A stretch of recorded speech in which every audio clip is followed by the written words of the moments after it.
ichayotgan vitaminingizni shakliga qarab, uning so'rilishi va foydaliligi o'zgarishini bilarmidingiz? Ushbu video davomida bu haqida sizlar bilan batafsil ko'rib chiqamiz. Terib qo'ygan vitamin formalarimiz asosan siz 99% holatda ichadigan vitaminlarni formasiga to'g'ri keladi. Ya'ni tabletka, jevatelniy tabletka, ya'ni chaynaladigan tabletka, undan tashqari gammilar, har xil shaklli formaga ega bo'lgan, marmeladga o'xshagan narsalar, undan tashqari parashok, suyuqlik formasi, veganskiy kapsula, soft gels, ya'ni aktiv gel va haqiqiy soft gelslar. Bu formalar ketma-ketligi biodastupnisi, ya'ni so'rilishi oshib borishi bilan ajralib turadi bir-biridan. Eng birinchi chiqarilgan formasi bu tabletka shakli. Bu yerda asosan tabletka preslangan holatda bitta kapsulada misol uchun 100 mg magniy saqlaydi deb yozib qo'yibdi. Bu yerda o'shancha miqdordagi faol modda saqlaydigan narsa bo'ladi. O'shanaqa texnologiya ishlab chiqariladi. Undan tashqari buni siz ichganingizdan keyin bu tabletka oshqozoningizga tushgandan keyin uni zararlab qo'yishi mumkin yoki umuman ezilib, so'rilishiga ozgina vaqt ko'proq ketadi qolganlariga nisbatan. Endi buni texnologiyani ishlab chiqarishda jevatelniy tabletka shaklda. Ya'ni buni ichida bunda yo'q narsa, har xil rang beradigan, ta'm beradigan va hid beradigan aromatizatorlar, qo'shimchalar qo'shildi va chaynashga tayyor holatda ezilgan holatda oshqozonga tushirishiga sababchi bo'ladigan holatda chiqarib qo'yishdi bu narsa jevatelniy tabletkani.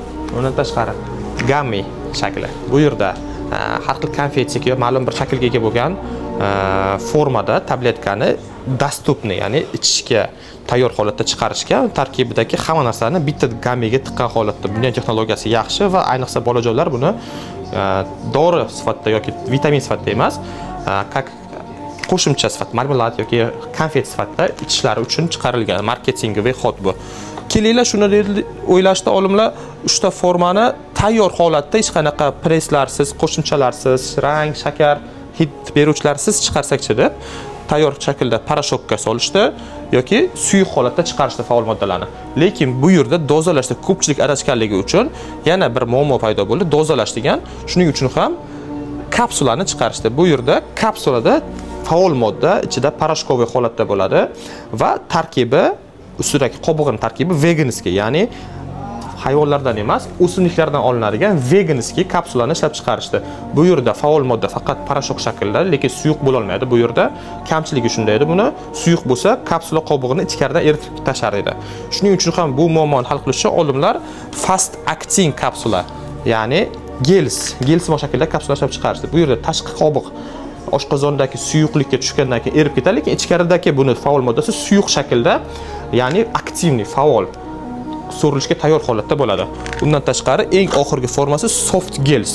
Soft gels bu ichidagi formasi o'zgarmagan, ya'ni formulasi umuman faol modda o'zgarmagan holatda ishlab chiqarishdi olimlar va shuni hozirgi kundagi biodastupnisi menimcha eng yuqori holatda bo'lsa kerak deb o'ylayman o'zim. Soft gelsda yana qo'shimcha ustun tomonlar qolganlardan so'rilishi tez, foydalilik darajasi eng yuqori holatda, formulasi o'zgarmagan holatda bo'lganligi uchun. Hozirgi berayotgan ma'lumotlarimiz shulardan iborat edi. Agar bizdan qanaqadir savollar bo'ladigan bo'lsa, bizga kommentariyada yozib qoldiring va video foydali bo'lsa, yaqinlaringizga ulashib qo'ying. Hammaga rahmat.